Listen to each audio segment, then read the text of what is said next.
Hai adik-adik, perkenalkan nama kakak Tuslianingsih, biasa dipanggil Kak Lia. Pada video ini kita akan membahas teori bahasa Indonesia, yakni peluluhan.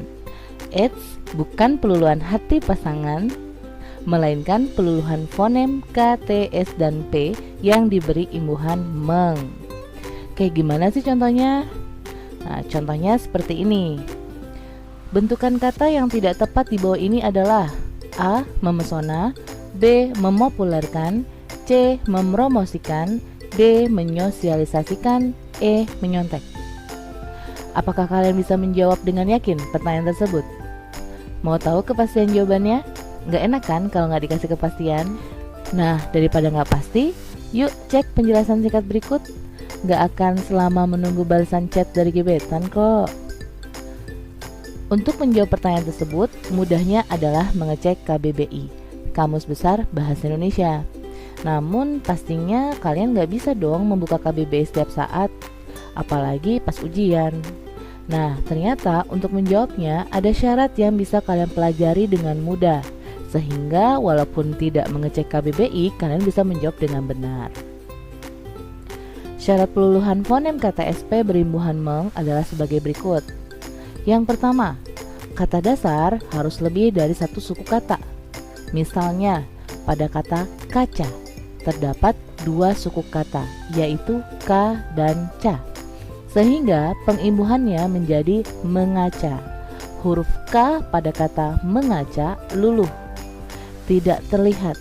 Sedangkan pada kata pel dan tik yang memiliki suku kata hanya satu, pengimbuhannya menjadinya mengepel dan mengetik. Huruf P sama huruf T-nya tetap jelas alias tidak luluh. Kenapa? Ya karena cuma satu suku kata, tidak memenuhi syarat yang pertama. Oh iya, kata dasar mengetik itu tik ya, bukan ketik. Karena adanya mesin tik, bukan mesin ketik. Nah, syarat yang kedua, kata dasar diawali huruf konsonan, diikuti dengan huruf vokal. Atau bisa kita bilang bahwa kata dasar itu harus berpola KV, konsonan vokal, pada awal kata. Tidak boleh atau bukan KK, konsonan-konsonan. Misalnya, pada kata tulis, tulis itu diawali dengan huruf T, konsonan, diikuti dengan huruf U, vokal. Maka polanya konsonan vokal alias KV.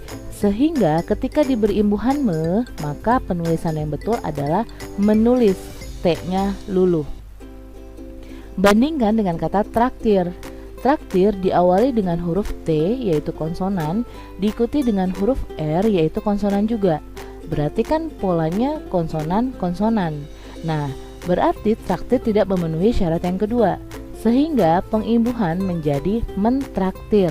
T-nya tidak luluh, tetap terbaca. Lalu syarat yang ketiga apa sih? Nah, sebenarnya syarat ketiga ini tambahan. Kenapa tambahan? Karena syarat ketiga ini adalah pengecualian untuk kata punya dan kaji. Jadi, punya itu kan memenuhi syarat 1 dan 2. Begitupun dengan kaji, memenuhi syarat 1 dan 2. Harusnya ketika diberi imbuhan me, harusnya mempunyai dan mengaji. Tapi untuk pengecualian kata punya dan kaji ini, kedua kata tersebut tidak luluh ya. Ketika punya dan kaji bertemu dengan imbuhan me, maka penulisannya adalah mempunyai dan mengkaji. Tapi kaji ini ada dua makna. Makna yang pertama adalah mengaji dalam hal agama, yang kedua adalah mengkaji dalam hal penelitian. Jadi kalau misalnya dia konteksnya adalah agama, nah penulisannya luluh, mengaji. Tapi kalau konteksnya adalah penelitian, tulisannya tidak luluh, mengkaji. Oke, dari penjelasan tersebut sudah bisa dong menjawab soal yang sebelumnya kakak berikan. Nah, ini soalnya ya. Bentukan kata yang tidak tepat di bawah ini adalah A. Memesona, B. Memopulerkan, C. Mempromosikan, D. Menyosialisasikan, E. Menyontek. Memang dari beberapa pilihan tersebut terkesan aneh. Tapi kalau misalnya kita mengikuti syarat yang ada, ya tidak aneh lagi karena memang itu sudah peraturannya. Lalu bagaimana cara kita menganalisisnya? Yang pertama adalah kalian tentukan dulu kata dasarnya. Memesona, kata dasarnya pesona. Memopulerkan, kata dasarnya populer. Mempromosikan, kata dasarnya promosi. menyosialisasikan sosialisasi, menyontek kata dasarnya sontek. Sontek ya, bukan contek. Karena di KBBI contek itu tidak baku, yang baku adalah sontek. Nah, kemudian setelah kita sudah tentukan kata dasarnya, baru deh kita masukin syarat-syaratnya. Apakah kelima kata dasar tersebut memenuhi ketiga syaratnya? Kalau ada yang tidak terpenuhi syaratnya, satu saja berarti tidak luluh. Nah, dari kelimanya kita bisa mengetahui bahwa ada satu kata dasar yang tidak memenuhi syarat, yaitu promosi. Kata promosi tidak memenuhi persyaratan kedua. Kata promosi berpola konsonan-konsonan sehingga tidak luluh, dan pengimbuhan yang tepat adalah mempromosikan. P-nya tidak luluh alias masih jelas. Oke, sekian penjelasan yang dapat kakak berikan. Semoga dapat dipahami dengan baik dan semoga bermanfaat. Jangan lupa untuk follow Instagram Bimbel SG dan subscribe channel YouTube Bimbel SG untuk pembahasan soal lainnya.